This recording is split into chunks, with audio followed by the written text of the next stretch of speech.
Hey, what's up everybody? It's Kellen here from Start Your Systems and welcome back to mxvsatv Legends, where today we're talking about the V1.18 update, the newest patch coming out for the game. And a lot of changes with this patch and a lot of things that I think people should be pretty excited about with how the progression of the game has been thus far and where we're kind of going with Legends. So what you're watching right now is a little bit of gameplay to start where I'm riding around the 2021 Fox Raceway 2 track. That is one of the added pieces to this new patch. That's part of the 2022 AMA Pro Motocross DLC pack. But I wanted to show this track off a little bit before we get into kind of the gist of everything that's included with this patch.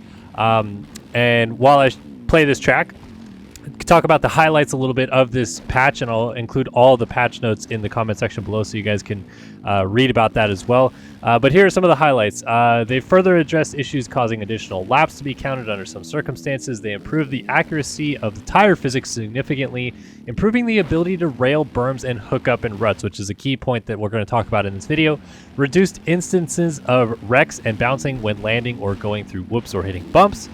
Increase the amount that the MX bikes can lean when in berms and turns and when scrubbing. So again, another thing that we'll talk a lot about in this video. Fixed the bug causing the vehicle to get stuck in reverse at the start of a race. Extended the time before the gate drop in online playlist races. Fixed the bug causing the same track to appear multiple times in randomized online playlists. Improved online matchmaking algorithm and reliability of servers. Fixed notorious invisible wall bug in Overlook National. And then added 2021 Fox Raceway 2 track to 2022 AMA Pro Motocross DLC pack. Fixed issues causing best laps to be recorded incorrectly. Added option to reset best time in event selection menus. Updated all stunt animations and improved all riding animations, another thing that we will talk a lot about in this video. And added color customization or customizable options for several existing sets of riding gear. So, now come into where I'm looking at the game currently. As you can see, I've created this lovely Lakers looking set of the Alpine Stars gear that is very synonymous with what Chase Sexton wears. I don't remember what the exact name of it is, but I think it's in here. The Alpine Stars Acumen is what it's called. And normally it looks like this. And Chase Sexton has worn this a lot because he's a big Chicago Bulls guy. Grew up, I guess, idolizing Michael Jordan. So they gave him the option to run this kind of like Chicago Bulls looking stuff. But they also now have the ability to customize the coloring of that jersey. They've also added... the O'Neal stuff was already in here, but the sleigh set down here, somewhere at the bottom, this one, you can now custom color as well. So that's a cool little added piece, but we'll go back to the custom colored Alpine Stars jersey that I have up here. So the same thing with the pants, the colored pants. You have the Alpine Stars Acumen red and white already, but you can change the color of the pants. So that's a cool little addition. Like I said, all these O'Neal sets were already customizable as well. So pretty self-explanatory, I think, in that sense. I think what most people are going to be stoked about is that you can custom color these Tech 10s now, and there's a couple other boot options as well that you can custom color. This Gold Edition, all these other ones I think were already available to you, and the Garnets are also custom colorizable as well. So I think the Tech 10s is what people are going to be losing it over. Like, it's so awesome that we can custom color Tech 10s now. That's rad. There's the Alpine Stars Carbon Meta 2 helmet and SuperTech M10 helmet are both custom colorizable. I can't speak today, apparently, as well. So originally we only had kind of these like stockish helmets, and I would definitely custom color this one a lot, which basically looks exactly like the Shoei. But now we have the Alpine Stars Meta 2 and SM10 helmets, which we can color up a little bit, which is really, really cool. So like I said, like we can go through and like this one, you know, if we wanted to make it black instead and change that color up, and then you can change the accent color as well. So that goes around. And then the same thing with the goggles that I'm already wearing. Not too many goggle options, but you can see that we can custom color those. So again, like this was like the Chicago Bulls edition where you had the red jersey and the black sleeves and stuff like that. But then you can just do whatever you want. You can change all these colors. You can make a black set with the purple sleeves, or you could make a green set with blue sleeves, or whatever you want. Just like kind of all over the place. But I feel like it was kind of funny to make it look like the Lakers jersey in a way, because it was the NBA theme trying to match the Chicago Bulls, but then it just ends up looking like you can make any NBA colored jersey. But this is awesome because Alpine Stars themselves allowed this to happen. Most gear companies are like, no, we don't want to release the creative freedom to somebody else, but they did. They allowed the actual players, the consumers, to do this. And I think that's awesome. I really do. The same way that O'Neill did it originally. So, but again, like, you know, the Tech 10s, like I said, you guys will probably love this. You can make the white, you can make the black, you can make it all yellow. You could change that up, and then you can change the accent color in here. Then go down, you can change the accent color in here to whatever you want. Go with, you know, some teal cerulean boots if you want. Just get crazy with it, and then change the Alpine Stars logo to black or leave it white, like I said. So this is awesome in my opinion. The fact that we have those custom options to colorize it and make it look that way is sick. They did say that there's a few, I think, bike decals and stuff like that added, but for the most part, it's pretty much a lot of the same stuff as before in V1.17. So I'm not going to change up that much with that, but I did want to get into the nitty gritty of what the terrain deformation feels like now with the update. And I feel like I wanted to ride an actual national track to do this. So let's try to ride, what would be like the shortest national track that we could ride? Most of these tracks are super, super long. I guess we could do Loretta's. Nah, I want to do something a little bit more fun than Loretta's, but we could do, let's do like a Washougal. And we'll do it, we'll do 4 laps. We'll have a Legends difficulty, vehicle class, bot count, and then max deformation. And we'll do it in the afternoon so we can see it a little bit better. And we'll select our trusty Suzuki here. But basically what I'm trying to get at with showing this off is you can see, first of all, the terrain deformation that they have in the game now, I feel like has steadily improved with each patch. They've gotten a little bit better about the way that it's created, in my opinion, the way that it looks. It used to like just kind of push dirt up on either side of your tire instead of downward. I feel like that is a solution that they've come to a better conclusion with, where it actually forms a rut downward into the ground. There's still kind of that like little bump on either side of it, but then it actually creates better ruts in that way as well.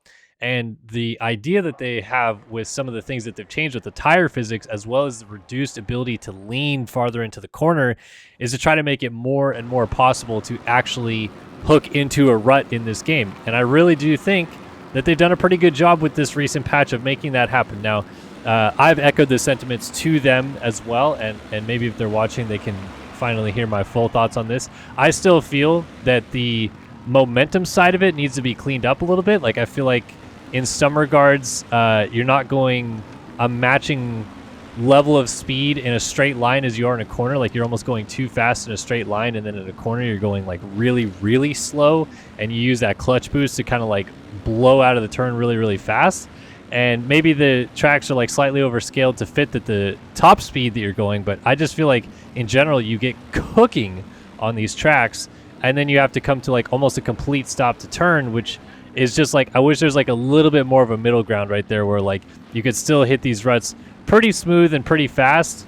Maybe like that one was a pretty good rut, like you could actually lay into it pretty smoothly, but I still feel like a lot of it is like slowing down to almost a stop and clutch boosting out is like the optimal way to get a lot of speed cooked up out of the turns and stuff like that. So it's a small gripe. Like, I think for the most part what they've done with the slowing down of the corner speeds to, you know, your lean angle is a little bit different, has helped a lot with the corner speeds, which in my opinion in All Out they were way too fast. So in this game now it actually feels like you do get slowed down for the corners. You do actually have to try to stop and make the turns and stuff like that, and it feels good. But I think that the difference between low to medium to high speed in this game is a little bit much. Like, you go from 0 to 100 in my opinion really, really fast. And I'm not saying 100 miles per hour. I'm just saying like the acceleration is gigantic. And I think that needs to be like toned down a little bit, and then the momentum side of it can get picked back up a little bit, so where like you carry speed in and out of the corners really well based on the body movement and position that you have, but then you don't have to worry so much about you know, clutch boosting and stuff like that, because I feel like clutch boosting is a huge part of it. But I know a lot of people that play this game a little bit more regularly actually have liked a lot of the updates that have come and like the way that it feels now. So I'm not saying that I'm the end-all be-all. I'm just one person that has an opinion. But that would be the one thing that I feel like could still use a little bit of work. All the other things that they've done of late have been really, really good changes in my opinion. They've altered the body positioning a lot of the rider. So now you can see that like he kind of moves on the bike a little bit more naturally, I would say. Like, he's a little bit more like over the center of the bike. Like, as you allow the bike to kind of work underneath of you. The rider sits a little bit more on top of the bike now, which I think is a good change. And overall, like the animation side of it with the rider moving on top of the bike, and then eventually like the scrubs and stuff that you also throw, it feels a lot more smooth and not as like notchy and weird and hard to throw out. And like they said, they've changed kind of the angle in which you can lean out and the rapidness of that as well to try to adjust for what is supposed to feel a little bit more realistic. So I think that that's some good changes. But like, look at these ruts. Like they exist.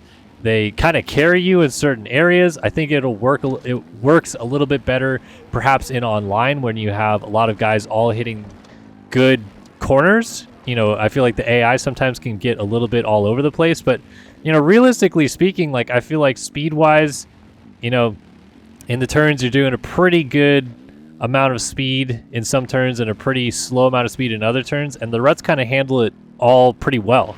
Now it actually feels like you can actually hook into those ruts. It actually carries you a little bit, but there's still quirky things like that where you like get kicked forward and you ride a nose wheelie all the way down the hill, but you're accelerating at the same time. Like it's still not perfect. It's still not buttoned up as well as it could be or should be perhaps, but it's definitely moving in the right direction. And I'm excited to see them continue to make this progress and continue to change things. I mean, we're pretty far already after the release of this game, and the fact that they're still having this large scale of updates is a really good sign in my opinion. Like it is positive that they're still pushing this stuff out. It's positive that they're still caring this much to listen to feedback and change stuff. And I'll be honest, like I feel like they've been very open to the content creator side of it, of like, hey, we got patches coming. We really want you guys to offer your feedback. And I think that's really good of them to keep an open-ended dialogue of all kinds of different backgrounds, not just us content creators, but you guys as well, whether it's through Facebook or Instagram or through comments on this video or whatever, of what you like and don't like about the game. So I'd be curious, at this point in time, as you guys watch this gameplay, as you see the way it looks now versus maybe some of the preconceived notions you've had about the game thus far, what is your actual thought? Like, what are you seeing that you like or don't like? I'm going to go to some first-person action now, because I actually do really like playing this game in first person. I feel like it feels pretty good. But you can see, like, those ruts actually carry you now. Like, I feel like you're really trying to hook into them and really trying to ride them, and it matters. It's not just like some random stuff anymore. Now, the one thing that I don't really love about it still, but it maybe is something that they shouldn't really try too hard to change, is that a lot of these national tracks, including some of the ones that they have made as like just the stock tracks, have pre-built ruts in the corners in them. And ideally, you'd want to have the terrain deformation work well enough that you can start with a very fresh track without any preconceived ruts in them already, and then you build out those ruts that make sense and work to the angle of the track that you're going through, so that maybe if you're starting in a fresh lobby, you actually build some ruts that flow a little bit better to the angle of a corner and stuff like that, and not just to the angle that they want you to go through the corner. But I'm not saying that that's something that they should really focus super hard on, because otherwise, like, the ruts work. They really do. Like, you really do kind of lay into them. You really do feel them. They kick you around. You have to be going a right speed through them.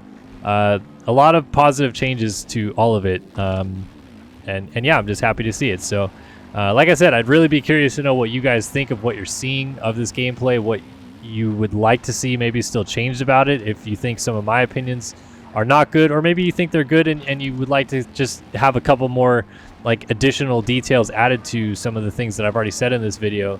Let me know. I will say one thing that's still a little bit irking me, and I think it has to do a little bit with my setup, because I haven't changed too much on it, but I could definitely probably make it go a little bit softer.